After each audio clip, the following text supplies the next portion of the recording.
Boa tarde a todos, bem-vindos a esta sessão, espaço dos 7 aos 77 anos com o Ciência Viva Teen Team. Eu já vou explicar o que é o Ciência Viva Teen Team. Temos aqui dois exemplos do Ciência Viva Teen Team. São jovens que realizam já projetos na escola. Chama-se espaço dos 7 aos 17, mas bem se podia chamar espaço dos 7 aos 77 ou até aos 107, porque o que nós estamos a fazer é tentar que exista uma comunidade de cientistas, engenheiros, pessoas a trabalhar no espaço, sobre espaço em Portugal, de todas as gerações. E isso constrói-se e tem que se construir desde muito cedo. Hoje vamos trabalhar aqui sobre alguns exemplos de projetos de espaço. Vamos estar muito centrados na observação da Terra, que é uma área onde ainda não existem muitos recursos educativos e muita tradição de trabalho nas escolas, e para isso vamos juntar alunos, que são eles os principais interessados, professores, que são quem medeia o conhecimento para as escolas, e especialistas de observação da Terra. Vamos ter alunos de vários níveis de ensino, conforme eu vou dizendo. Mas vamos começar por ouvir o nosso colega Christophe Chaffardon, que é o responsável de educação da Cité de l'Espace, em Toulouse. Uma vez que, neste encontro, o país convidado é a França, e nós temos muitas colaborações com a França, nomeadamente com o Cité de l'Espace. Já temos o nosso colega Christophe.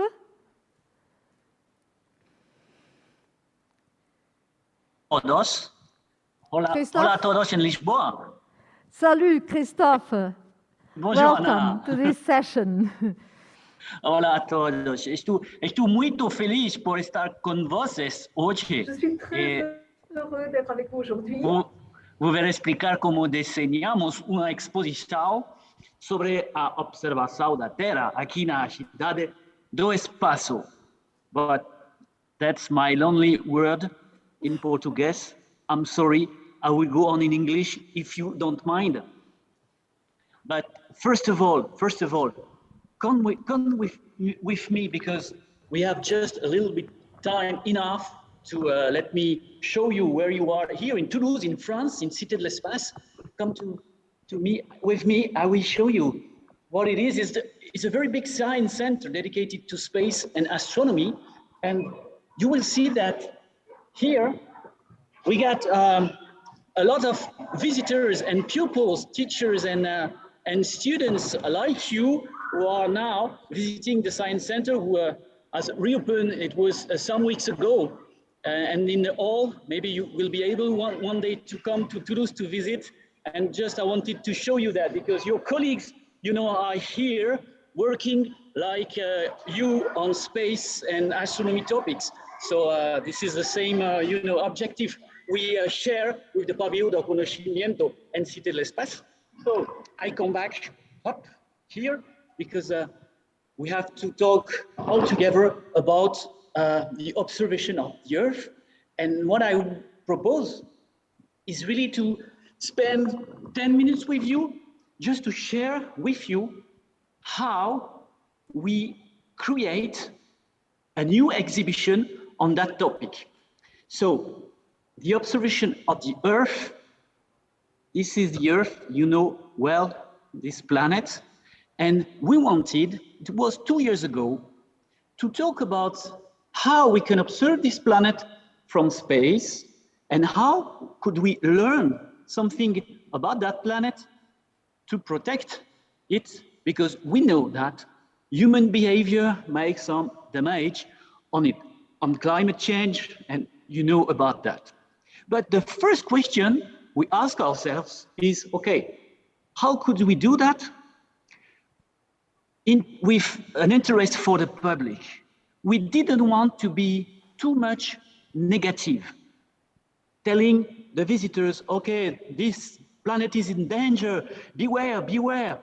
You feel guilty, maybe you're right. No, we didn't want visitors to feel guilty about something. We just want them to go into the museum and into the exhibition with a positive point of view. And after the visit, we wanted them to be, aware and ready maybe to change somehow the things. So we really wanted to know what could be the angle, what kind of view we could use during the exhibition. Is it only the view of the satellite who are in orbit and who give us a lot of images? Is it just the view of the scientists, for instance, that study the machine, the Earth, with the atmosphere, the oceans and the lands and everything, mixed? Or maybe it could be something else, maybe trying to put some emotion on that. Because if you want to change something, you have to be touched in your own feeling. And here in Cité de l'Espace, we are a science museum on space. We received a lot of astronauts. These people who are going in the space station, who take some rockets to be launched in space. And all these astronauts, when they come in Cité de l'Espace and see the visitors and share with them their experience about that, all of them tell us about a very special feeling they have when they are in orbit around this planet. The astronauts, is the lonely guy, women and men, to see by themselves with their own eyes the Earth and how this Earth could be fragile. And the astronauts, they call this special feeling the overview effect. The overview effect is when an astronaut suddenly realizes what he's looking at, the whole Earth with all this very, very, very thin atmosphere, with the oceans, with sometimes when it is night, in the station, we could see the little lights of Lisbon, of Paris, of London, so this living Earth. And so that's what the point to start, very interesting. We will talk about the Earth from space with the eyes of an astronaut, with this overview effect. And so we tried to say how many steps do we need to tell this story. And first step was, okay, we have to talk about this blue planet, so with large images, large movies projected on walls about how beautiful this Earth is. And that's the astronaut telling us this.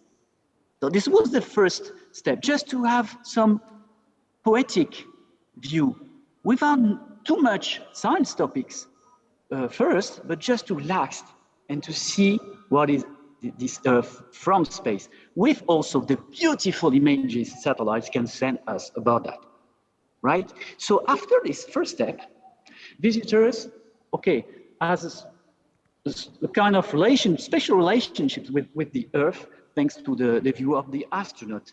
And then we go to the second steps, where we want to say, okay, this planet is not like the other ones in the solar system.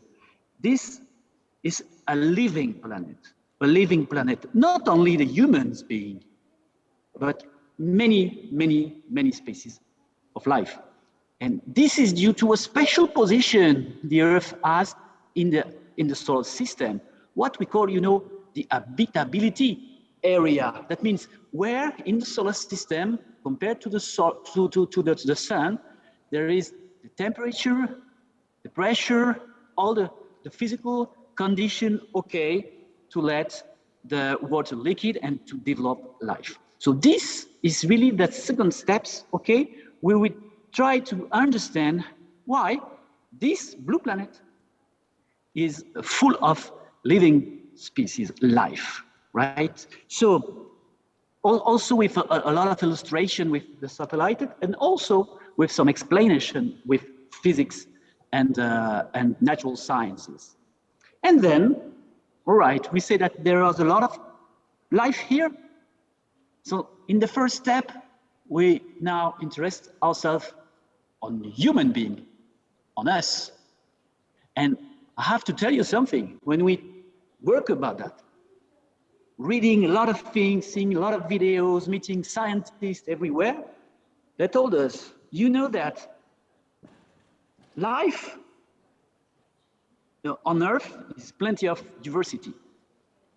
But human, like us, is just 0.01% of all the living species we have on the Earth.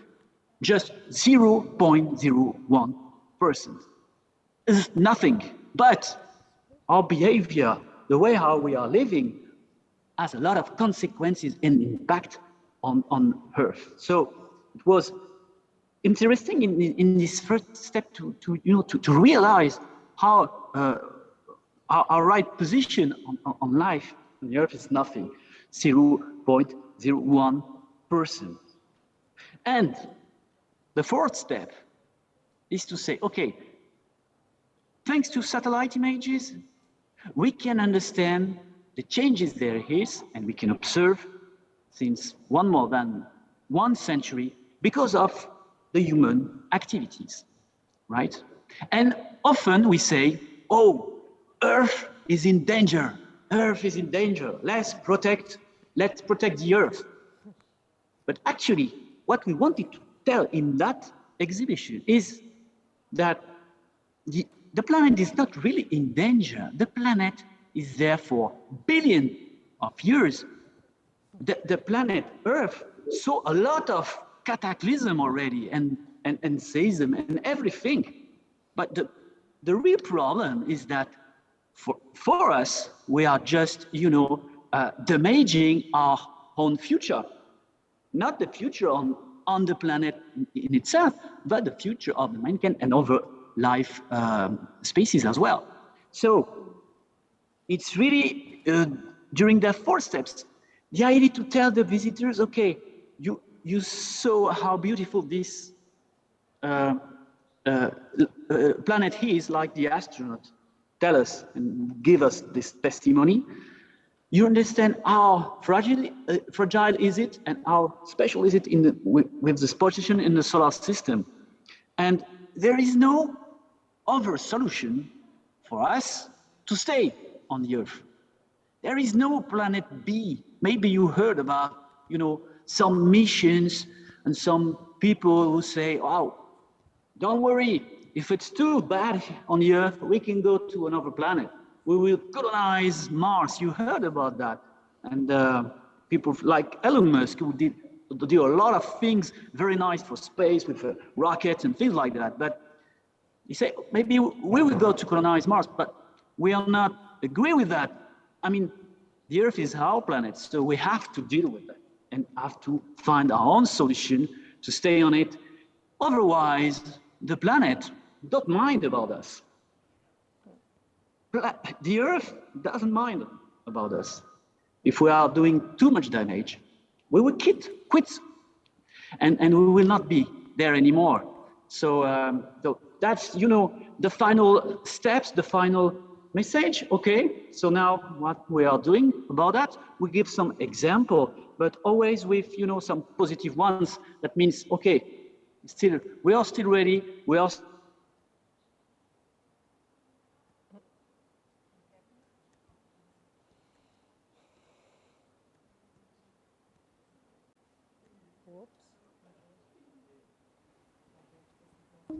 Igor ainda vou ter traduzir para ele? Não creio que não.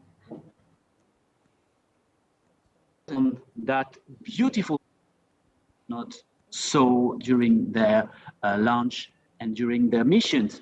And that's, of course, something relevant for all the activity in space. And I know that in Lisboa, for instance, there are a lot of young pupils, children, teenagers who are interested in space activities, maybe to do a job in space. So Working in space in the future is also a way to find new ideas to protect our Earth. That's my conclusion, because you know that, okay, we have to work on the Earth, we will do some exploration, we will try just to live, but some month, not to colonize, as I said, but living some month on Moon, maybe one day, just a basis on Mars, nothing more. But to do that, we have to think about how we could live in autonomy and recycling and protecting everything. And that's also an issue and a challenge for all of us on the Earth as well. So working in space is somehow also a way to protect our own planet in the next future. It's my final conclusion, and I hope maybe you have some question or demand or anything. I will be very glad to stay a little bit more with you here in Toulouse to talk about that.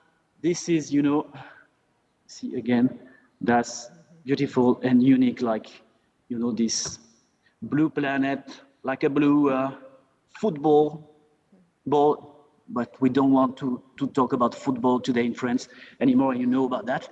And I think it's the same for you in Portugal, but that's my final words. Thank you very much. Obrigado. A todo.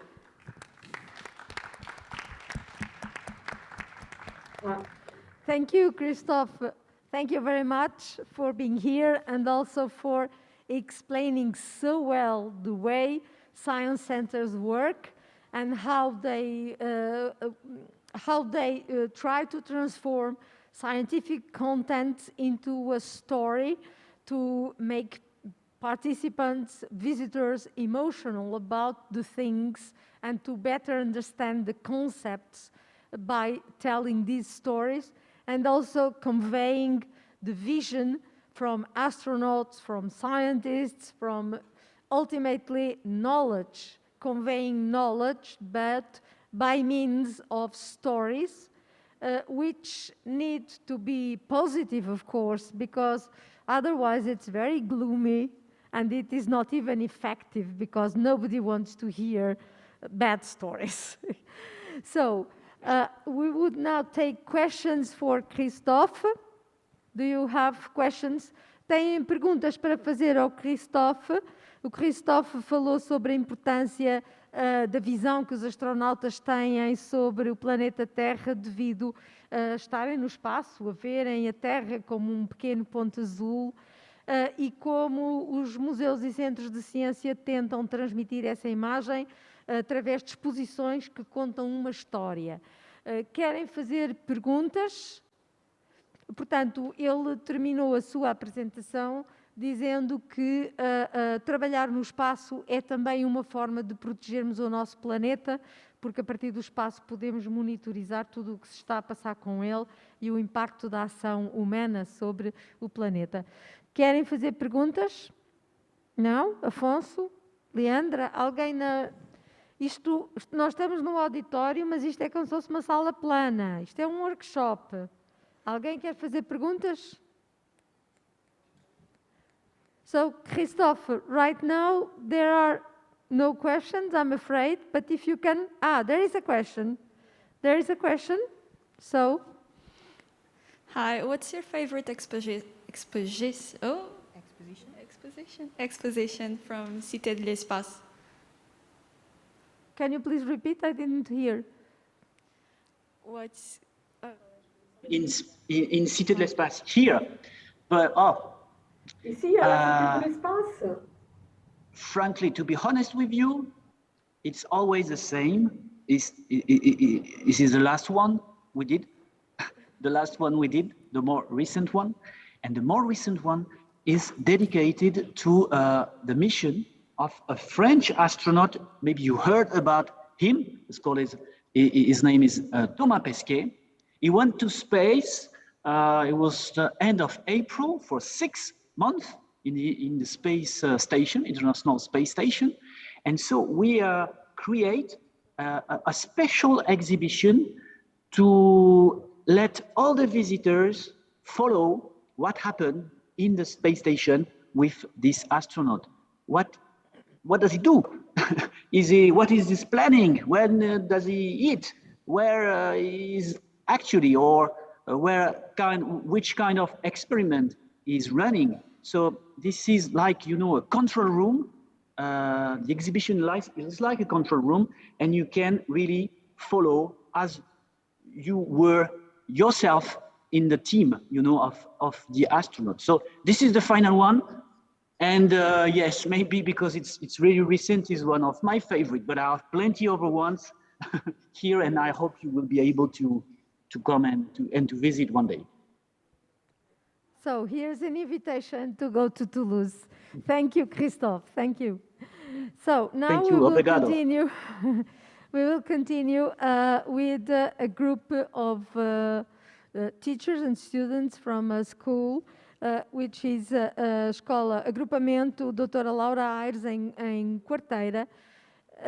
Eu, se calhar, vou passar para português, porque eles vão falar português. Eles trabalharam num projeto, colaboraram num projeto da Agência Espacial Europeia que se chama Os Detetives do Clima, mas são eles, melhor do que ninguém, que serão capazes de explicar o que é que eles fizeram. Mas utilizaram imagens de satélite e também análise e dados recolhidos in situ no terreno. Portanto, eu começo, não sei, Afonso, talvez, podes-me explicar um pouco o que é que foi o projeto e o que é que aprenderam? O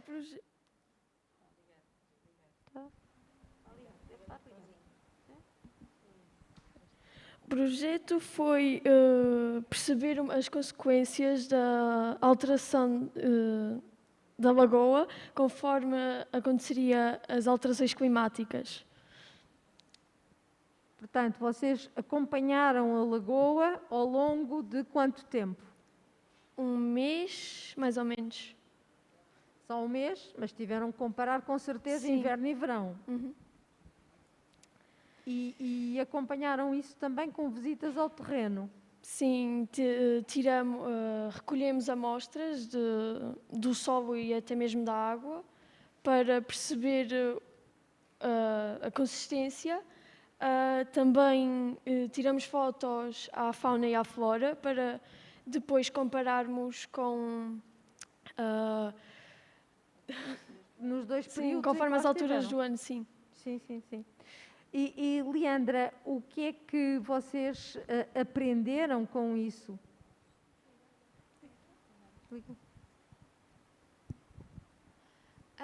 Como não era um assunto muito falado nas escolas, foi uma coisa muito Tens que nova. falar mais devagar. Ok. E mais perto. Como não era um assunto muito falado, foi uma coisa nova e eu acho que é muito importante as crianças, os adolescentes saberem o que está acontecendo com o nosso planeta. E também a gente aprendeu a analisar imagens de satélite, tratar as águas. E também eu acho que isso chamou muito a minha atenção para ser mais atenta aos meus atos em temas ambientais, os meus atos sobre isso. Portanto, também ficaste mais consciente do Sim. teu impacto, do teu dia-a-dia, do que tu fazes, da água que consomes, por exemplo, não é? Então já viste, se a lagoa passar a estar mais seca, vai ficar como no verão, mas se calhar mais tempo e pior, não é? Sim. E também, indo à lagoa, percebemos que havia muitos animais, então, no verão, eles perdiam o seu habitat, onde eles colocavam seus ovos e essas coisas. Uhum. E, Afonso, e o que é que vocês aprenderam mais com as imagens do espaço? A interpretar melhor as imagens de satélite, perceber melhor como é que se vê de cima, não tão perto, mas com maior amplitude. Eu acho que foi isso. Uhum. Não, e aprenderam muito, estamos a ver. Sim. Vocês, quando fizeram esse projeto, estavam em que ano? No 5º e no 6º. No 5º e 6º ano. E agora estão? No 7º. No 7º. Muito bem. Obrigada. Se calhar agora perguntava aqui à professora Patrícia, Patrícias de Jesus, como é que a escola se organizou para fazer este projeto? Temos que entender que este projeto tem uma certa complexidade, porque implica, por um lado, a análise de imagens do espaço e, por outro, trabalho de campo e trabalho de laboratório.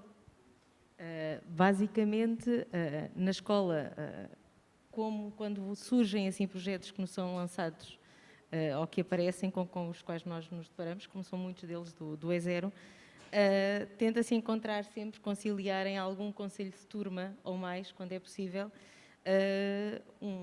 um conjunto de colegas, de professores dispostos a esquecer as dificuldades, a avançar e, portanto, basicamente o que nós fizemos foi num conselho de turma, conseguimos arranjar consenso para trabalhar esta temática em todas as disciplinas, de forma completamente transversal, multidisciplinar, e depois tentámos encaixar cada uma destas coisas que eles iam fazendo no currículo de cada uma das disciplinas. Portanto, eles têm tecnologias de informação e informática, não é?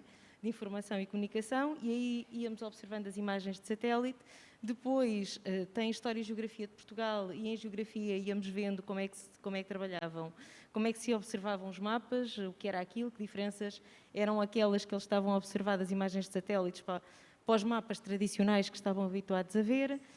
Trabalharam em matemática, em ciências, português, inglês, porque depois há uma série de conteúdos complexos que, se não conseguirmos trabalhar em todas as disciplinas de uma forma assim multidisciplinar, torna-se complicado. Eu não era professora deles na altura, tive o privilégio de poder estar com eles em sala de aula imensas vezes e fizemos a saída de campo em Educação Física, com o percurso de caminhada e, portanto, fomos ao campo, recolhemos e as coisas articularam-se.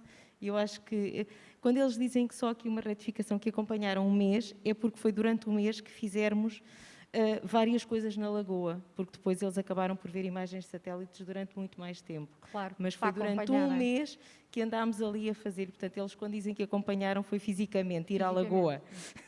In situ.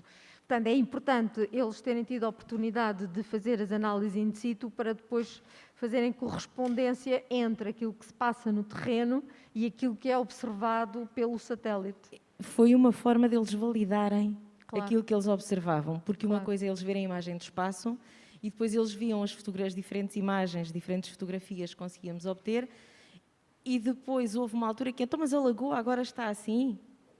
Numa das aulas surgiu a questão, a Lagoa está assim? Vamos ver.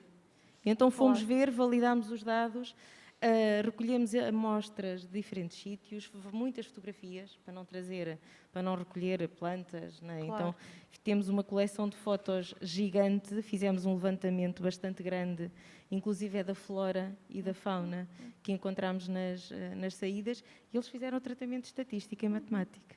Muito bem, muito obrigada. Eu agora agradecia ao Afonso e à Leandra a participação e pedia aos nossos especialistas da observação da Terra, a Teresa Ferreira, da GMV, e o Pedro Penedos, da Edisoft, que os substituam. Mas vocês vão se sentar no lugar, mas poderão continuar, obviamente, a fazer perguntas na parte de debate.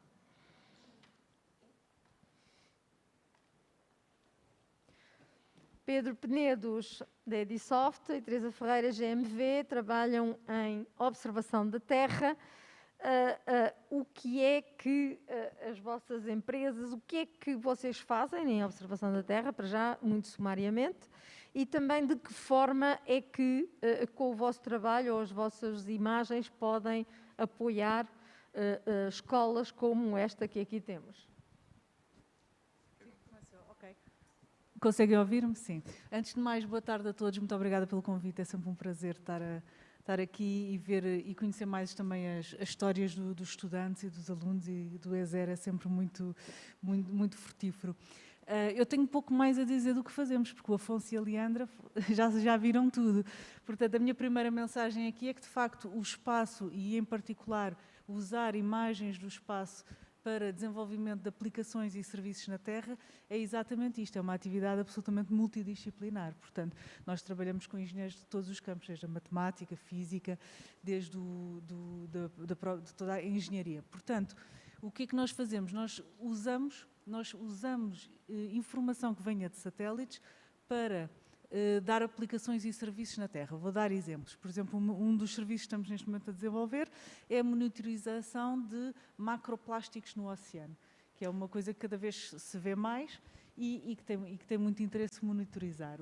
Outros exemplos, por exemplo, para a Comissão Europeia estamos a dar serviços de gestão de emergências, seja de mapeamento de risco, seja depois quando acontecem, de apoio à decisão quando vão ao local. Imaginemos no caso de haver um tsunami, um desastre deste género, como apoiar as entidades que vão lá em busca e salvamento, por exemplo.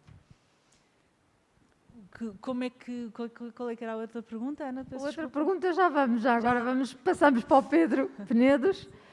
Conseguem-me ouvir? Sim, claro. Bom, desde já agradecer o convite para participar nesta iniciativa. Dizer para já que a Edisoft também já está envolvida em alguns projetos de Earth Observation e desde já demonstrar aqui a importância que a Earth Observation pode ter, não só a tirarmos mais conhecimento da Terra, mas através de um modo passivo de temperaturas e outras variáveis de monitorização, mas também podemos ter um papel mais ativo, até como a Teresa Ferreira estava aqui a partilhar, até no controle de atividades que possam ter, atividades humanas que possam ter impacto no planeta e depois consequências em impactos ambientais. Nós na Edisoft já há mais de 10 anos que providenciamos à Agência Marítima de Segurança, Agência Europeia de Segurança Marítima, serviços de Earth Observation em real time. Portanto, usamos a nossa estação de Santa Maria, onde nós temos em Santa Maria, onde temos assets e uma equipa de operadores especializada, onde fazemos downlink, portanto, download do sinal de satélite diretamente e entregamos estes serviços em real time para instituições que estejam interessadas a monitorizar tanto produtos por exemplo, detecção de hidrocarbonetos e os poluidores. Portanto, basicamente, vocês detectam derrames de petróleo no oceano ou, por exemplo, navios que estão a lavar os contentores e a deitar a descarregar. Sim. E fornecem essas imagens para a Agência Europeia de Segurança Marítima, que, para quem não sabe, é aqui no Castro, é aqui em Lisboa, mas é um organismo europeu que regula a segurança. Sim. Mas se calhar agora voltava à Teresa, porque a Teresa, eu sei que a GMV fez um trabalho de monitorização, por exemplo, de lixeiras ilegais. Sim, esse foi o trabalho fundamental. Aconteceu, aliás, no início de 2020, quando rebentou a pandemia inicialmente. Então, uma das coisas que se fez de início foi que a ESA, a Agência Espacial Europeia e a Comissão Europeia juntaram-se para criar uma plataforma para, com a observação da Terra, como estava toda a gente em confinamento, com a observação da Terra, começar a recolher e a monitorizar o que é que acontecia ao planeta durante o confinamento e durante a pandemia. E monitorizaram vários aspectos, como qualidade do ar, todos vimos as imagens da poluição a decair, todos vimos isso tudo. Mas um dos aspectos também que nós, em particular, trabalhámos foi a monitorização de lixeiras ilegais. O que é que se começou a ver? Como estava tudo em confinamento, também não havia policiamento na rua e, portanto, começaram a haver aterros ilegais e coisas desse género. O que é que nós conseguimos começar a fazer? Que é delimitar estes aterros, também com informação de satélite, tirar informação sobre a consistência de que é feito, se é metal, se não é metal, baseado na refletância do sinal no material e delimitar, ver onde é que aparece, como é que evolui ao longo do tempo, portanto uma série de informação que depois é útil para a sociedade reagir em conformidade. Relativamente aos derrames de petróleo, por exemplo, diminuíram muitíssimo porque os prevaricadores sabem que vocês estão lá a ver. Não há ali polícia marítima, que são águas internacionais, mas os satélites estão a monitorizar. Sim, sem dúvida. Pelo menos desde que, do conhecimento geral, desde que houve legislação em vigor europeia para controlar tanto as atividades marítimas e desde o lançamento, pelo menos, destes programas de monitorização a nível europeu, que, pelo menos, sabe-se bastante bem que em águas europeias é muito mais difícil sair-se de uma situação de uma atividade ilegal, comparando com outras áreas geográficas. E isso é devido, maioritariamente, à capacidade das empresas e da indústria de implementar atividades de Earth Observation e estas capacidades de Near Real Time que providenciam dados em quase real time dos satélites. Sim. Quanto tempo é que leva entre um derrame e a situação ser reportada às autoridades? Nós temos targets de menos de 20 minutos para fazer a entrega, Menos de 20 desde minutos. a aquisição do sinal de satélite. Temos de entregar para depois também a EMSA ou as entidades que estão a utilizar estes dados poderem fornecer estes mesmos dados a utilizadores locais e instituições também locais. Obrigada. Patrícia, e perguntava-lhe também, já que tem aqui a Teresa e o Pedro, o que é que gostaria de lhes pedir, em nome, digamos, das escolas, com a sua experiência do trabalho que fez, o que é que seria bom que as empresas vos pudessem dar? Eu acho que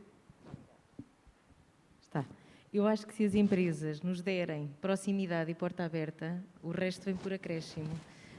Porque aquilo que nós às vezes mais dificuldade temos na escola, por exemplo, nesta situação, eu tive a oportunidade de visitar a estação da Edisoft em Santa Maria, por acaso com o Pedro na altura, e achei fantástico o trabalho que é feito e as imagens. E, por exemplo, ter a oportunidade de poder partilhar isso com os alunos, ou seja, nós estamos numa aula de qualquer nível de ensino a falar de poluição de derrames. Se em vez de estarmos só a falar de poluição e derrames, tivéssemos a oportunidade, olha, será que podemos fazer uma ligação em direto e ver como é que está, como é que eles fazem isto lá, real time agora, como é que eles estão a trabalhar.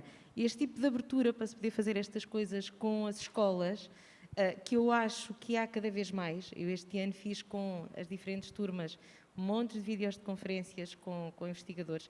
Note que há muito mais abertura para fazer isto e, portanto, desde que a porta esteja aberta para uma maior proximidade, tudo o resto, sejam imagens, conferências, palestras, ir lá, vir cá, agora não com o Covid, mas tudo isto acho que vem por acréscimo. E vocês participam no espaço Vai à Escola. Pelo menos a Teresa é uma participante no espaço Vai à Escola, portanto, indo às escolas durante a Semana do Espaço. E fica já aqui o convite aberto ao Pedro para também participar, se é que não participou já. Eu tenho de dizer que eu fiz estreante este ano, muito bem. já o ano passado, em dezembro, mas neste ano letivo. A Edisoft tem participado já há vários anos nesta iniciativa e, no fundo, foi o meu ano de estreia este ano. O tema não foi focado em Earth Observation neste caso, já tinha sido decidido um foco numa área mais espaço e foguetões e lançadores, mas estou expectável para uma próxima oportunidade em que possa abordar temas de Earth Observation e afins.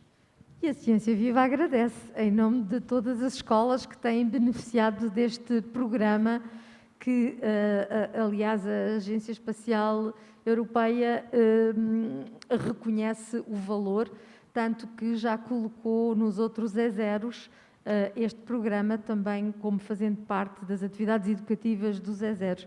Mas começou aqui e graças ao vosso empenho, de empresas como as vossas e das universidades, dos investigadores que, de facto, nos dão o seu tempo para essa atividade. E como a Patrícia diz, isto é muito importante, este contacto direto, porque cria-se um canal de comunicação pessoal, que em última análise é sempre o mais importante com estas escolas, para começarmos a ter estes jovens da geração Team, que eu tenho sempre dificuldade em dizer, os nossos Team, começarem a interessar-se por espaço. E por falar nisso, eu agora então agradeço à Patrícia. Não sei se a Patrícia quer dizer mais alguma coisa. Queria dizer uma pequenina coisa. Esta abertura para as empresas, investigadores e universidades é muito importante para os alunos, para eles desmistificarem o vosso papel. Porque quando lhes falamos em investigadores, em cientistas, eles acham sempre que é alguém inatingível, com quem eles não podem falar, porque não lhes liga nenhuma. Esta é a postura deles, sejam do 5º ou 12º ano. É sempre assim. e, portanto, eles começarem a desmistificar e o ter à vontade para vir e para falar, acho que é muito importante e que os faz crescer muito. Acho que é muito bom para eles, portanto, obrigada. Obrigada, Patrícia. É esse também o nosso objetivo quando os convidamos para aqui. E depois, no final, haverá mais debate e eu espero que haja mais perguntas aí da assistência. E falando nos jovens do Steam Team, eu chamava então agora o Mário Vilas e a Isabel Avilés, que participaram também noutro concurso internacional, o European Space Design Competition, e agradecia que eles se subissem aqui e agradecia também que dessem entrada aos nossos participantes que participam remotamente, que é o André Breda, que queria estar aqui connosco, mas não foi possível à última hora, e o Jorge Monteiro. Já estão prontos, já aqui estão. Boa tarde a todos, André e Jorge, muito obrigada por estarem aqui. Boa tarde. Têm Não sei se já temos microfone ou não. Já, estamos a ouvir. Ok, já estamos a ser ouvidos. Estamos, e vocês têm o privilégio de estar sem máscara, embora não tenham o privilégio de estar aqui connosco no auditório. Eu começava, se calhar, pelo André Breda. O André Breda é um veterano do CANSAT, portanto, participou no concurso europeu CANSTAT e depois, agora que está a estudar no técnico, já estava há muito tempo sem trabalhar nestas coisas e sugeriu fazer um CANSAT Júnior para iniciar os jovens mais novos. Andam aqui alguns por aqui, pela sala, não sei se estarão na sala, mas andam por aqui pelo Centro de Congressos. Portanto, é uma versão mais simplificada para iniciar os jovens no CANSAT. André, pode-nos falar um pouco nessa experiência? Por um lado, na tua experiência quando eras aluno do secundário no CANSAT, como é que isso contribuiu para seres aquilo que és hoje e para teres feito a tua opção de estudo? E, por outro lado, também gostava que falasses um bocadinho da tua experiência como grande líder, criador do CANSAT Júnior. Fala-nos um pouco sobre isso. Grande líder é mais o Filipe, que também não conseguiu estar aqui connosco hoje, infelizmente, mas está em espírito. Falando primeiro, se calhar, do CANSAT Portugal, da minha experiência no secundário, ele teve influência numa coisa que se calhar não é completamente expectável. Porque eu, quando era miudito, no secundário, há 7 anos, mais ou menos agora, era uma pessoa incrivelmente fechada e introvertida. E a primeira coisa que aconteceu quando nós chegámos à competição, no primeiro ano em que participámos, foi uma conversa com a organização em que nos dizem: então, já estão prontos para a vossa apresentação amanhã com o júri? E nós: apresentação? Qual apresentação? E numa noite conseguimos montar slides e fazer uma apresentação no dia seguinte com o júri à porta fechada em inglês do projeto inteiro, assim, sem mais nem menos. E graças a isso, entre outras coisas na minha vida, hoje consigo falar bastante à vontade. Estou aqui hoje, enfim, já pela terceira vez também no Ciência. Agora, a primeira vez num plenário ou numa sessão mesmo a sério. Também vou abrir daqui a bocadinho a sessão do MIT. Fora a parte de social skills, também tem obviamente um contributo muito grande na minha capacidade técnica, de tudo que seja desenvolvimento de software. Neste momento estou a estudar Engenharia Informática. Não afetou a minha escolha de Engenharia Informática, mas afetou a área que eu escolhi dentro da Engenharia Informática. Porque no nosso segundo ano a participar, tivemos um conjunto de estações de escolha de dados completamente over-engineer e overkill. Nós não tínhamos uma, nós não tínhamos duas, nós tínhamos 4 estações base, todas a recolher dados em simultâneo, a serem juntos, não em tempo real, porque agora sei que tempo real é um requisito muito mais forte do que só rápido o suficiente, mas estavam a ser juntos enquanto estavam a ser recebidos, e hoje isso levou-me a escolher sistemas distribuídos para o meu mestrado e vou começar a fazer tese daqui a pouco. Agora, chegamos à parte mais do CANSAT Júnior, porque o que notámos, tanto como participante no CANSAT, mas também depois já como voluntário a ajudar na organização, foi que, apesar do nível técnico das equipas ser muito elevado e choca-nos sempre a mim, quando participante e como organização, a quantidade de coisas que as equipas conseguem trazer e conseguem apresentar. O que por vezes falhava ou ficava um bocadinho aquém da perfeição era a parte da ciência em si, de apresentar dados, de verdadeiramente conseguir espremer toda a informação possível dos dados que eram recolhidos. E no Cansato Júnior simplificamos toda a eletrónica, toda a programação e deixamos as equipas ter espaço para efetivamente analisar dados e fazer uma missão científica. Obrigada, André. Eu se calhar dei aqui um salto, porque nós saltámos da observação da Terra e das imagens e de como é que as utilizamos para estudar a evolução do planeta e do ambiente para satélites Cansato. O que é isto? Bom, nós para fazermos a observação da Terra precisamos de satélites.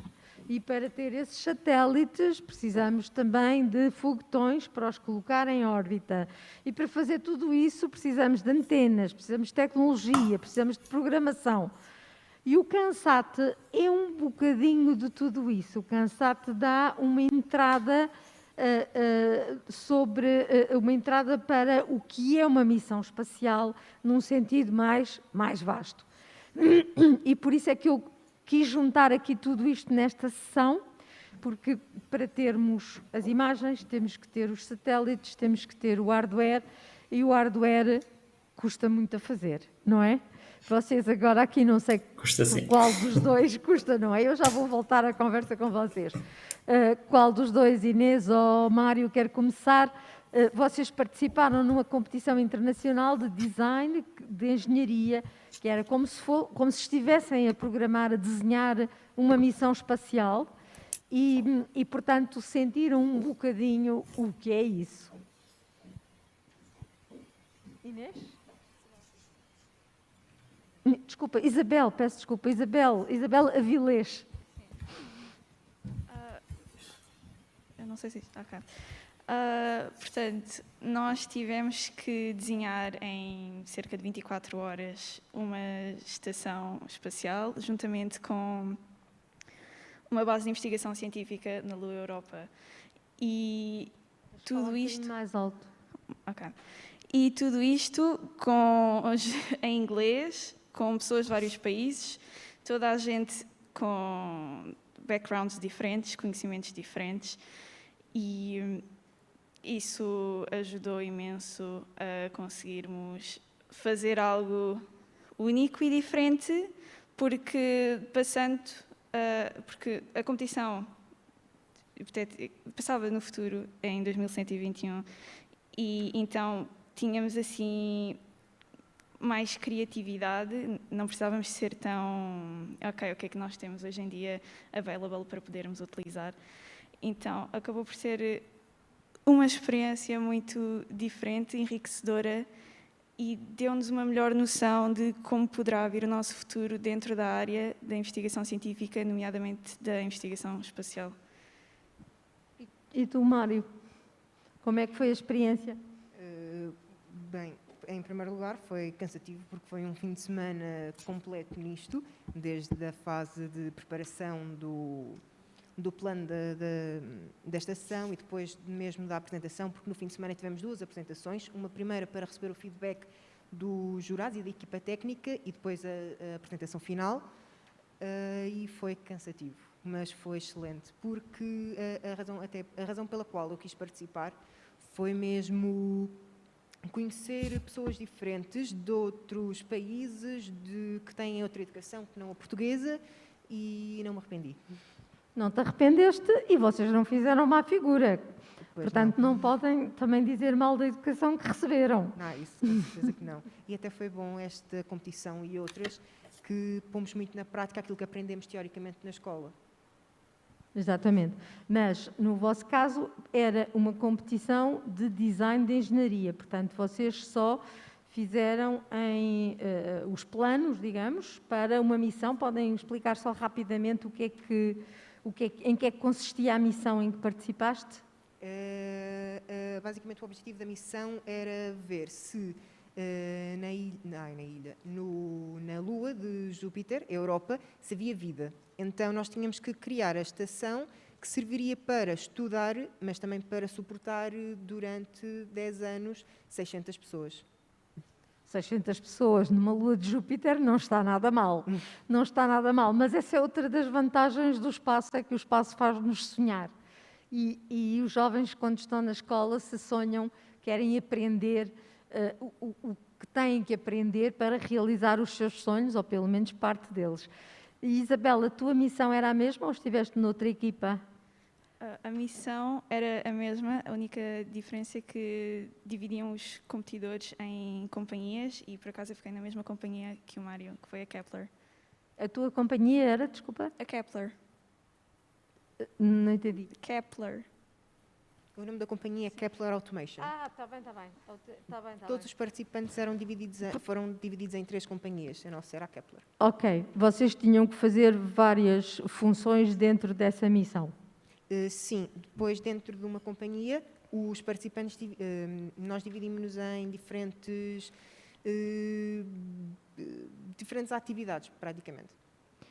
Bom, eu agora ia perguntar ao Jorge, que nos está aqui a acompanhar online, o Jorge Monteiro, da Spaceway.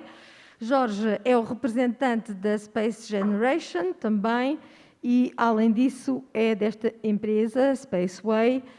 E eu perguntava-lhe a seguir, ao CANSAT, a ambição será certamente passar ao concreto. E estas competições de design de engenharia, a seguir as pessoas vão querer construir coisas, construir pequenos satélites que possam até eventualmente vir a ser lançados. Como é que é?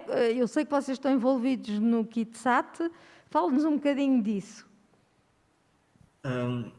Obrigado, Ana, e obrigado a todos pela presença aqui. É um prazer estar aqui. Eu realmente ouvi aqui coisas muito interessantes e que vão dar ao que eu queria dizer, que é, basicamente, aqui, começando aqui com o CANSAT, acaba por ser um pequeno primeiro passo para o desenho de missões espaciais, não é? A gente não lança para fora do planeta, mas acabamos por aprender muitas coisas. E os pequenos satélites apareceram um bocado com essa função. Os pequenos satélites começam nos Estados Unidos com a função de criar as skills para estudantes universitários de começar a desenhar missões espaciais verdadeiras.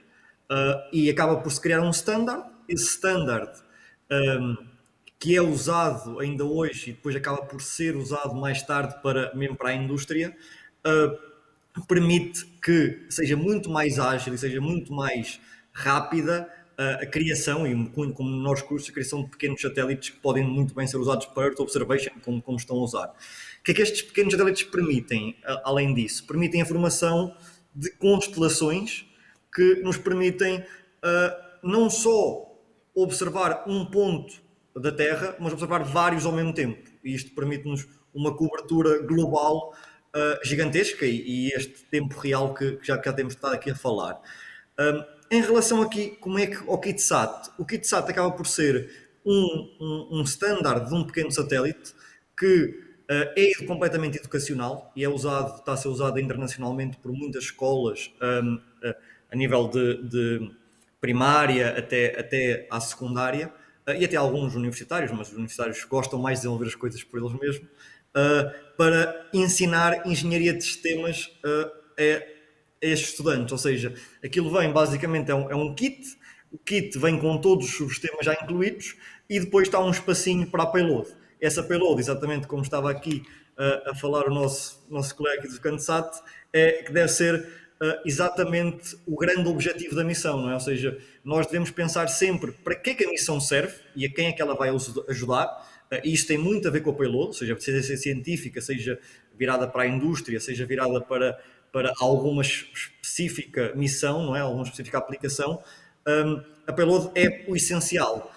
E nós na Spaceway puxamos um pouco isso, tanto com a Space Generation também, que é tentar perceber e tentar que os estudantes pensem primeiro no que é que a missão realmente importa aos utilizadores finais e no que é que ela vai trazer, e depois trabalho com estes subsistemas. O KITSAT permite depois percebermos todas estas interfaces a nível físico, porque é muito fácil, ou é mais fácil, não é? Continua a não ser fácil, mas é mais fácil desenharmos uma missão especial na teoria Mas depois, quando vamos ao nível do subsistema e quando vemos como é que eles se ligam entre todos, aí é que está o verdadeiro truque. E pormos estes subsistemas numa coisa de 1 kg, né? Um CubeSat tem 10 centímetros e os CANSATs ainda mais pequenos são, é muito difícil fazermos estas interfaces de maneira a que se liguem bem os subsistemas. E o KitSat permite exatamente isso, permite que os estudantes desmontem os sistemas, que eles já vêm ligados, e depois voltem a montá-los e até podem lançá-los num balão estratosférico e encaixarem a payload que eles querem, ou seja, podem meter sensores, podem meter uma câmara, podem meter vários tipos de missão, de maneira a experimentarem como é que esta payload se liga ao resto dos subsistemas e quais é que são os subsistemas que são essenciais à criação de um satélite. Portanto, é como se fosse um satélite de brincar. É um satélite de brincar, sim, exatamente. E muitos dos subsistemas já são space proven, ou seja, já até recentemente o KitSat lançou mesmo para provar um KitSat para o espaço, com alguns pormenores ali de diferença, não é? A estrutura tem que ser muito mais resistente para aguentar as vibrações do lançamento, mas os subsistemas já são space proven e já se vê mesmo como é que é possível realmente nós construirmos um satélite com pouco dinheiro e muito fácil. Sim. André, a lógica do CANSAT é também esta, só que no CANSAT vocês têm que fazer tudo e conseguir que aquilo caiba tudo dentro de uma latinha de refrigerante. Exatamente. Latinha de refrigerante, não temos 1 kg, temos 300 gramas. 300 tem a que aguentar 350. o rocket. Aliás, essa foi uma das razões pela qual nós nos lembrámos de criar o CANSAT Júnior, porque às vezes havia projetos muito perfeitos, com uma ideia de um payload científico lindíssima, a ideia era fantástica, e depois aquilo ia para o rocket e ficava tudo despatifado, não era? Ou o paraquedas não abria, etc. Acontece. Portanto, há um nível... Pior é quando se solta no ar. Quando passamos para a prática do design, depois para a prática, na realidade, o teste da realidade é muito duro. Não é, André? É verdade. E vocês... Temos os 2 voos, mas entre o voo e outro, entre o voo de teste e o final, não dá para fazer modificações assim tão grandes. E eu gostava que falasses também de outra coisa interessante, que foi a divulgação que vocês andaram a fazer pelas escolas, porque tu e o teu colega Filipe tomaram em mãos a divulgação do CANSAT Júnior, não só fizeram o protocolo, como andaram pelas escolas a divulgar. Como é que foi essa digressão pelo país? Foi cansativa, porque fazer quilómetros por Portugal inteiro, o Filipe fazer quilómetros, porque ele é que tem carta pelo quilómetro inteiro, é cansativo, mas é recompensador. Principalmente porque não fechámos as sessões a professores, tivemos também alunos e às vezes turmas inteiras a assistir, e é bastante recompensador ver caras claramente sedentas por fazer alguma coisa, e depois ainda mais quando fizemos também chamadas Zoom, quando a pandemia começou, para dar apoio, ver toda a gente ainda motivação é recompensador, dá-nos esperança. Isto porque o CANSAT Júnior é bastante mais formativo do que o CANSAT normal. Temos um acompanhamento constante a todas as equipas, porque queremos mesmo que qualquer uma delas chegue à final e tenham coisas feitas, coisas a funcionar e que tenham, sobretudo, aprendido ainda mais tudo o que conseguiram aprender. O acompanhamento constante, leia-se, o acompanhamento deles e de um conjunto de voluntários que têm conseguido dar esse apoio em conjunto com a Ciência Viva. Portanto, eles têm conseguido expandir esta ideia e atraírem mais jovens, mais novos, para toda esta parte técnica do CANSAT, que é dura, para quando chegarem ao concurso, que já é depois reconhecido pela Agência Espacial Europeia, já consigam ter projetos mais perfeitos e poderem se dedicar mais à parte científica, ao payload. Agora, perguntava ao Jorge, se nós quisermos fazer um pequeno satélite, imagina, aqui já estou a imaginar mais ao nível de estudantes universitários, ter um pequeno satélite que tire imagens de observação da Terra, que possam esses alunos depois aprender a tratar e a partilhar. O que é preciso? Essa plataforma de KitSat funcionaria para isso ou não dá para ser lançado? Sim, claramente. Basicamente, o KitSat em si já traz uma câmarazita, ou seja, já dá. É óbvio que o lançamento é sempre o mais difícil e estamos a falar aqui de rockets diferentes, não é? Quando o André fala de rocket dos CANSATs, é um rocket completamente diferente de um rocket que vai para o espaço, não é? Em termos de vibrações, em termos de aceleração, completamente diferente. Ou seja, há ali algumas modificações que se tem que fazer ao KitSat, mas na verdade o KitSat serve muito para ajudar os estudantes a perceber como é que as coisas funcionam, não é? Não é tanto para ser lançado, porque para ser lançado, como vocês sabem, há um custo gigante no lançamento, não é? Normalmente estamos a falar de 20 a 30 mil euros por quilo. A não ser que consigamos aqui uma missão da ESA qualquer pela ISS, por exemplo, que nos financia esse lançamento, acaba por ser mais difícil, porque a missão tem que ser inovadora, não é? Ou seja, nesse sentido, eu acho que continuam a ser muito importantes o KitSat e pode ser usado para essa aprendizagem, mas não em termos de lançar num rocket. Podemos lançar num balão estratosférico, podemos lançar também num rocket suborbital, como se lançam os CANSATs. Para fazermos um CubeSat que seja lançado para o espaço, já tem havido bastantes projetos aqui em Portugal que tentam fazer isso, e penso que o que falta é realmente o apoio das empresas aqui em Portugal. Ou seja, as empresas podem ajudar alguns projetos universitários a dar este passo, que é o do financiamento, não é? Porque nós sabemos que o hardware é muito caro e o lançamento é muito caro, e realmente as universidades não têm esse financiamento. Ou seja, tal como foi um sucesso o projeto Infante, que reuniu várias universidades e várias empresas para construírem o primeiro pequeno satélite em Portugal, acabou por ser um bocadinho mais do que um CubeSat, não é? Acaba por ser ali um bocado maior. Acredito que podemos fazer coisas mais pequenas, muito mais ágeis, e que realmente lançamos. Mas para isso é importante que as empresas queiram testar a tecnologia que elas produzem, e estamos aqui com a Teresa e com o GMV, com tudo, ou seja, que as empresas queiram testar esse hardware que desenvolvem e queiram pôr dentro de um satélite e que apoiem as universidades, que realmente sabemos que em Portugal é difícil arranjar este financiamento, e que possamos envolver os estudantes na criação de um projeto de CubeSats. Jorge, mas eu acho que as empresas que temos aqui não trabalham nessa área, ou pelo menos trabalham. Então, Teresa... Trabalham, sim.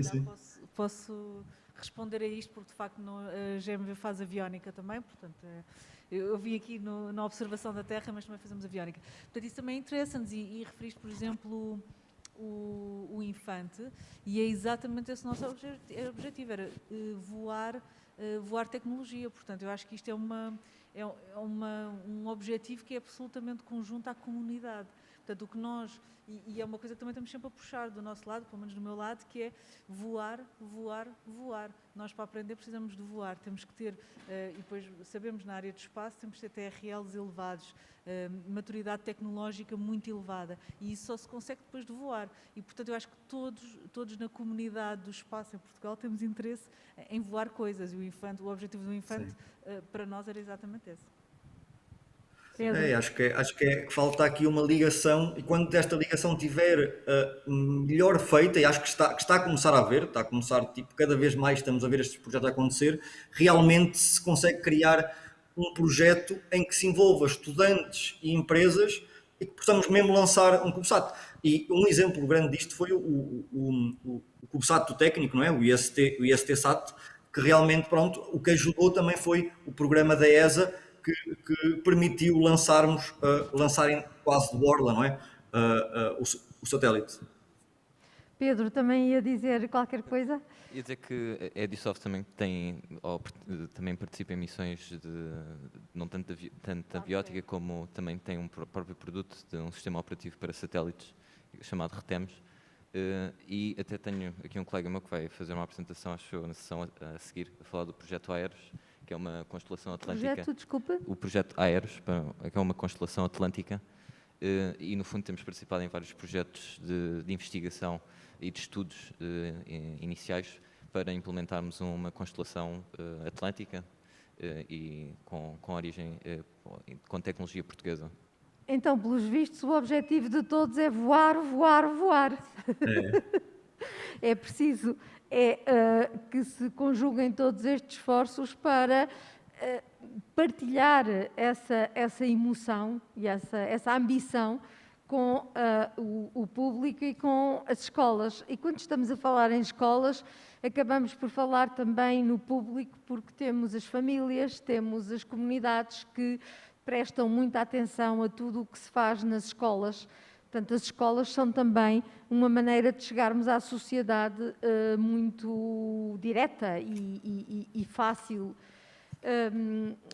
Portanto, temos que todos trabalhar para isso e quando vocês tiverem esses projetos a voar o vosso hardware, lembrem-se sempre que as escolas, quer as escolas do ensino superior, quer as do ensino básico e secundário, e nós aí teremos todo o gosto em fazer essa interface, estarão ávidas por conseguir fazer uma pequena parte ou acompanhar uma pequena parte desse trabalho.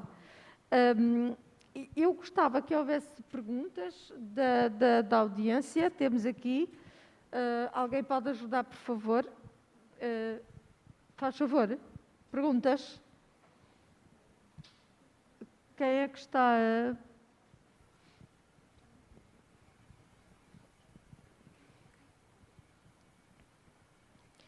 E eu, apesar de eu ver aqui muito mal porque temos a luz, há também alunos que eu sei que participaram nos detetives do clima e que também gostava de os ouvir. Já está? Pronto, não é uma pergunta, boa tarde, não é uma pergunta, mas é só um comentário. Portanto, esta edição do Cansado Júnior que se falou hoje foi uma edição final que teve 6 participantes, 6 equipas participantes, mas só para terem uma noção, quando nós lançámos o desafio, portanto o André e o Filipe, tinham 23 equipas. Claro que a pandemia e todo este processo, enfim, deixou para trás muitas delas, não conseguiram chegar à final, mas é para ter a ideia que realmente o interesse dos alunos, e eu estou a falar de equipas a nível do 3º ciclo, tanto de 7º, 8º e 9º, o interesse destes alunos pelo voar, pelo espaço, pela tecnologia e por satélites é realmente intenso, imenso.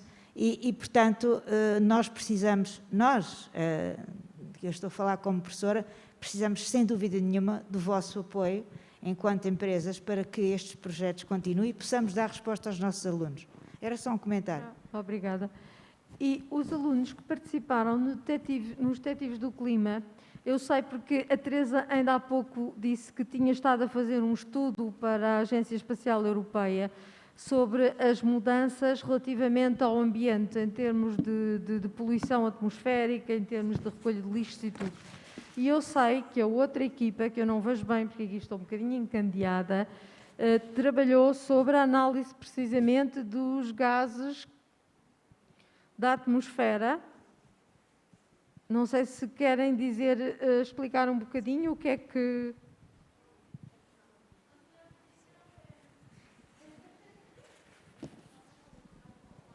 Microfone.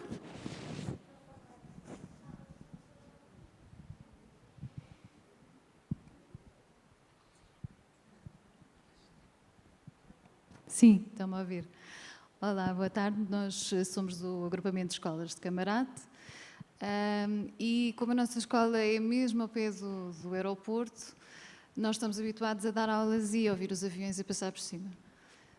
O que acontece é que no confinamento realmente deixámos de ouvir os aviões.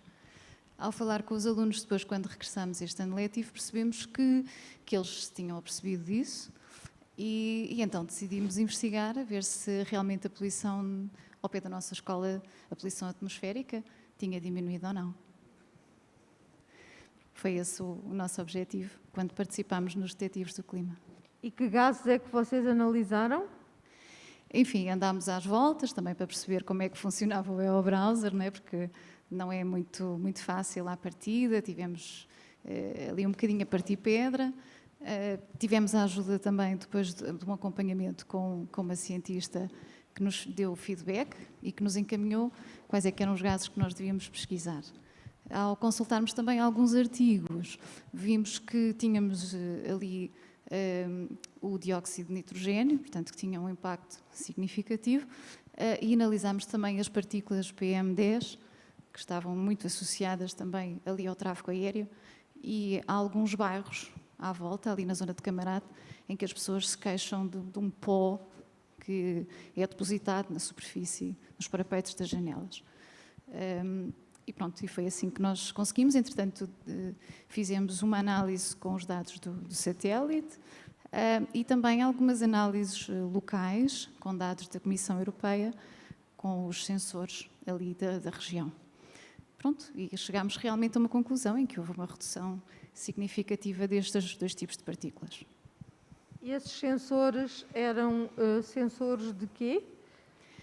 Os sensores, portanto, os dados do dióxido de nitrogênio, nós retiramos a partir do satélite do Sentinel-5. As partículas PM10, através dos sensores que nós encontramos a nível local, já não sei muito bem, mas eram próximos ali mesmo da zona de Camarate, no limite da área do aeroporto, e que foram dados cedidos pela Comissão Europeia, pela parte ambiental, o Departamento Ambiental da Comissão Europeia. Eram estações de monitorização da qualidade do ar. E vocês sim. utilizaram esses dados para comparar ou para complementar as vossas leituras dos dados de satélite? De satélite, sim. Exatamente. Pedagogicamente, o que é que notou nos alunos, em termos de interesse, de aprendizagem, de motivação? Se calhar é melhor passar-lhes a palavra. Algum deles queira dizer? Eles estão com muita vergonha, acho que a querer esconder-se. Pois, a sala não ajuda. Quem é que me quer ajudar? Sim?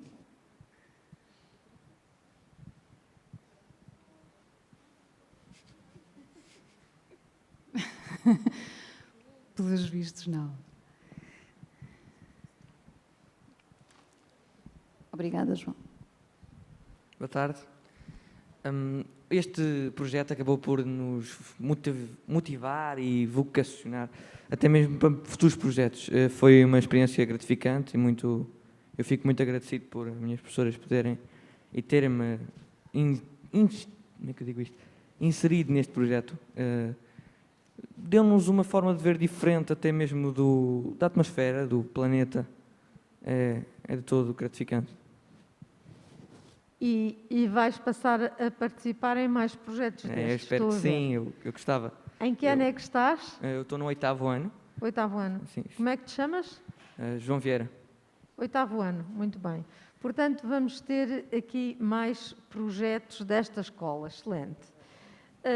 Não sei se querem, se há mais perguntas também, podem fazer perguntas aos jovens que aqui estão, a ver se os desafiamos para eles falarem mais. Posso fazer uma pergunta, se calhar, aos alunos? Perguntar quem é que já viu uma imagem por satélite no âmbito escolar? Ok, portanto, sou de facto quem falou. E acharam fácil olhar para a imagem, perceber o que é que estavam a ver? Qual foi a maior dificuldade que encontraram? O microfone aí ao Afonso. Pois, vocês podem continuar a intervir a partir daí, vocês são palestrantes. Mais ou menos, não foi tão fácil, mas no fim do ano eu percebi melhor como é que se entendia aquelas imagens de satélite. Essa é uma das grandes... o primeiro contacto é isso, não é? Ver o que é que significa, como é que se pode usar vários recursos, porque nunca é só a imagem. Vocês então foram lá in situ buscar dados e ver como é que podem usar e juntar tudo. E isto é fundamental, por exemplo, isso que estamos a começar a ver, eu acho que vai evoluir no sentido quando olhamos para cidades interligadas e ciência dos cidadãos e das escolas. Isto para mim faz todo o sentido, depois começar a tomar decisões sobre as cidades baseada nesta informação que foi recolhida. Portanto, eu acho que isto é o início de um movimento que eu acho que vai encher este auditório todo bem Claro. cedo e ligar com outras disciplinas, com dados, com uma série de recursos. Portanto, eu, do meu lado, fico muito contente, muito feliz de ver isto. E, de facto, há bocado a professora Adelina também falava do nós, é bom para nós, mas eu acho que é bom para nós enquanto sociedade, é bom para Portugal, e estamos na ciência, e eu acho que é exatamente isso, é usar o espaço para ciência, pesquisa, desenvolvimento, inovação e trazer para a sociedade. Eu acho que isto é exatamente aqui que começa, e da minha parte quero, pronto, dar este comentário positivo, estou muito contente. E em termos das empresas, isso também é possivelmente interessante, porque têm a oportunidade de ver o vosso trabalho sob outra perspectiva. Sem dúvida. Desculpe, Pedro, se calhar estou a monopolizar um pouco, mas só contar esta história, que eu, das primeiras vezes que eu fui, que eu participei no Espaço Vai à Escola, eu ia falar de navegação por satélite, então dizia o GPS americano, o Galileu da Europa, e falava assim, e eram muitos satélites, e no fim um aluno perguntou-me, então e o lixo? Vocês estão a acumular tantos satélites, então e o lixo?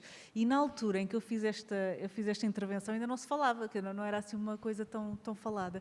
E, portanto, os alunos têm esta perspectiva, esta capacidade de olhar para o que é óbvio, ou pelo menos para algumas pessoas, e às vezes para quem está dentro não pensa nestes assuntos. Portanto, eu acho que este contacto é sempre bom para os dois lados, e o Espaço Vai à Escola é sem dúvida uma maneira de criar estas pontes, mas também há outras. Nós estamos, em termos industriais e das empresas, na Associação de Aeronáutica, Espaço e Defesa, no cluster, estamos agora a criar no AED Days, que acontece agora em setembro e 1 de outubro, vamos criar aqui uma sessão de careers, em que é de contacto com alunos, portanto, os alunos podem ir lá falar, isto não é só universitário, portanto, também para os alunos do secundário, para irem lá ouvirem o que as empresas estão a fazer, porque temos esta necessidade de criar pontos, de criar diálogo, de mostrar o que nós fazemos, de ouvir o que é feito do outro lado e de começar a construir a partir daí.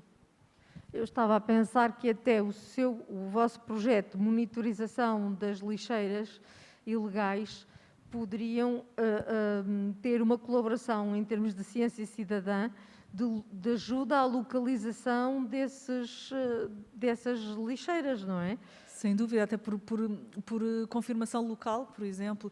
Por exemplo, este que eu falei, desta plataforma de monitorização dos efeitos do Covid e da pandemia e do lockdown na Europa, está todo online, portanto, é só uma questão de ir lá e dá para pesquisar, fazer filtros por país, enfim, conforme a informação que estiver disponível, mas é tudo acessível. Pedro, eu vi que o Pedro ia dizer também qualquer coisa. No fundo, para reforçar a ideia que a Teresa partilhou aqui, que realmente o espaço e a tecnologia do espaço é algo que muito facilmente se vê distante ou não existe proximidade, porque é algo que normalmente não se tem contacto com facilmente, e os jovens muito menos, e mesmo por isso é que poucas empresas, até no mundo, são integradoras de satélites, e estas oportunidades são essenciais para podermos entrar em contacto com os jovens e cativá-los para pensar mais sobre o espaço, não só como um instrumento de monitorização, mas também como algo que nos pode ajudar a melhorar a nossa qualidade de vida. Pois, porque ainda por cima há uma grande diferença entre as imagens da observação da Terra, o tratamento dessas imagens, o grau de abstração que isso exige e tratamento de dados, e depois temos aqueles projetos mais hands-on, como o CANSAT, ou como o KITSAT, ou outros tipos de objetos, digamos assim, semelhantes a pequenos satélites e que possam ser lançados com rockets, com balões, etc., mas que é hardware. Se é hardware, os alunos é muito tátil. Os alunos podem aprender a fazer, pôr as mãos na massa, como se costuma dizer. Uma imagem de observação da Terra é muito mais abstrato e, sobretudo, para os níveis de ensino, para os jovens mais jovens, os níveis de ensino mais baixo, não é fácil olhar para uma imagem abstrata, com cores falsas, e perceber que, sei lá, a folhagem está representada em vermelho, ou coisa assim no género. Portanto, há aqui vários níveis de abstração que tornam a observação da Terra mais difícil de transmitir em termos dos professores. E é isso que nós temos estado a trabalhar sobre isso. Uma das coisas, por exemplo, que fazemos são ateliês práticos com sensores não é sensores, desculpem, refletómetros, espectrómetros, para ver qual é a radiação que é refletida por diferentes objetos a diferentes temperaturas, para obter imagens assim, para os alunos perceberem a diferença e como é que se gera uma imagem de satélite. Claro, depois isto é o básico do básico, não é? Para os mais velhos, certamente que terão muito mais para aprender do que isto. Mário e Isabel, querem acrescentar mais alguma coisa? Eu gostaria de saber se poderá inverter isto um bocado e colocar uma questão aos estudantes que aqui estão. Eu não estou... Tens que falar mais alto. Se poderei colocar uma questão aos estudantes que aqui estão. Claro. Ok. Eu gostaria de saber se vós, estudantes, que calculo que sejam maioritariamente do ensino básico, na vossa opinião, o que é que poderia ser feito para aumentar a consciencialização da população estudantil e jovem, nomeadamente para assuntos da ciência? O que é que poderia ser feito para aumentar a consciencialização dos jovens para os assuntos da ciência? Alguns exemplos foram os que foram aqui feitos, apresentados. Mas temos já gente a querer responder. Boa tarde. Sinceramente, eu acho que uma das formas que podíamos abordar melhor os jovens era até mesmo a própria abordagem de cartazes informativos e como um projeto Ciência no Espaço, ou Espaço, como é que é? A escola vai ao espaço. Eu, por acaso, já participei num desses projetos. E isso próprio acaba por cativar-nos e procurar soluções, tudo o que precisamos, para ser sincero. Isso é uma solução. Mais projetos desses, mais formas parecidas como essa, de outros tipos de temas. Nas outras ciências também, não apenas no espaço. Sim. Mais projetos desafiantes que sejam apresentados. Muito bem.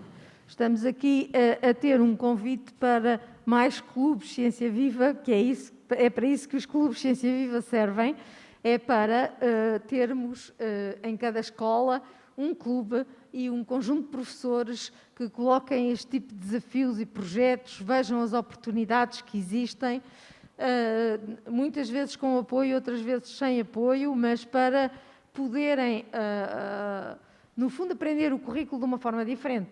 Já viram aqui, com o exemplo da professora Patrícia, que não é o facto do currículo estar dividido em disciplinas que se têm que estudar para o exame, não é um obstáculo a que se possa desenvolver um projeto mais vasto e multidisciplinar, envolvendo várias disciplinas.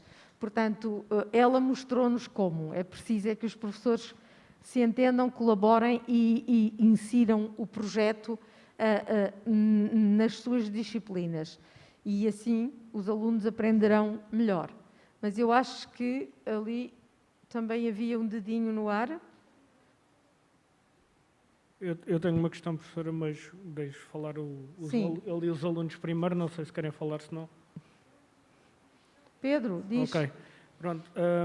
Eu achei a pergunta da Isabel muito interessante e tenho uma pergunta para devolver não só à Isabel, mas também ao Mário, ao André, e ali ao Afonso e à Leandra também, que é... vocês participaram todos em projetos, por exemplo, a Isabel participou espontaneamente por iniciativa dela, o Mário foi através da professora e aqui também as equipas do Climate Detectives penso também tenham sido através dos professores. Mas qual é a reação dos vossos colegas que não participam nestes projetos aos vossos projetos? Eles ficam interessados, não ficam interessados? Alguns podem ficar com invejas e ciúmes, não sei, pergunto eu. Por exemplo, o caso do Mário, que vai ter a oportunidade de ir à NASA, provavelmente é a inveja de alguns, mas gostava de saber qual é a reação, não dos que participam, mas dos que não participam. Ficam com vontade, não ficam com vontade? Posso eu? Inveja, não sei, porque porque se tiverem também não mostram assim, mas ficam interessados, sem dúvida, ficam interessados e um bocadinho revoltados, porque, por exemplo, as inscrições no Clube de Ciência Viva da nossa escola estão abertas todo o ano e alguns colegas da minha turma entraram por minha causa, porque eu já estou lá desde o 10º ano. E muitos outros não sabem que as inscrições são até ao início, são durante o ano todo. Querem entrar, mas depois, por causa dos testes, por causa dos exames, já não podem, ou nem sequer sabem que podem. Então, eu acho que perdem muitas oportunidades assim. E sim, sem dúvida que muitas reações aconteceram.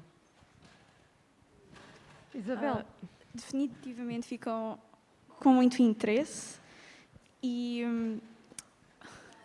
é uma coisa complicada, porque há muitos dos meus amigos que, sendo ou não da área de ciências, acham interessante, só que não lhes daria vontade por si só de fazer parte destes projetos, o que é uma pena. Então, daí eu acho que a escola tem um papel muito importante para promover a ciência entre os jovens, só que, por exemplo, no meu caso, a minha escola, especialmente na parte do secundário, não se promove muito estes projetos, em especial na minha turma, que eu sou da turma de Geometria, e nós não temos muitas atividades, nem tantas conversas como as turmas de Biologia, o que é uma pena e é um bocado injusto, porque nós também estamos em Ciências e estamos interessados e queremos saber. Portanto, estão-nos assim a retirar um pouco do que também é nosso e do que nos poderá abrir mais portas e outras oportunidades para o futuro.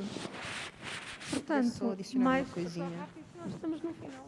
E depois também há muitos colegas meus que focam só na parte teórica das aulas, que é só das notas, e muitas vezes esquecem-se que existem outras atividades para além das notas que vão adicionarem bastante, não só no currículo, mas também na própria pessoa, na própria base, claro, que vão ter no futuro. Estás a levantar um ponto muito importante, que é o desenvolvimento pessoal. E as pessoas esquecem-se também, por vezes, que o desenvolvimento pessoal ajuda a ter boas notas, porque se os alunos ficarem mais confiantes sobre si, sobre o seu trabalho, vão ter melhor desempenho, independentemente das disciplinas. Nós ficamos aqui. Eu agradeço a todos a vossa participação, quer ao painel, que foi muito grande, se estendeu, transbordou este palco, quer aos participantes, quer a quem participou remotamente.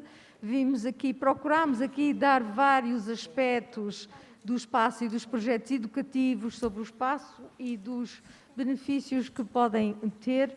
E também, ao mesmo tempo, ter aqui uma discussão que a nós, Ciência Viva, nos interessa muito, sobre a forma como desenvolver a educação na área da observação da Terra. Muito obrigada a todos pela participação e Ana, se puder ter só um último minutinho. Sim? Que preciso de lançar o desafio, porque agora sei que estes fantásticos analistas e analisadores de dados dos detetives do clima têm de vir para o Cansados Júnior, então estão no ensino básico, na altura perfeita, são especialistas em análise de dados. Tem tudo. Para o ano espero-os ver cá todos. Fica aqui o repto, porque todos nós, dos 7 aos 77, o que queremos é voar, voar, voar. Obrigada.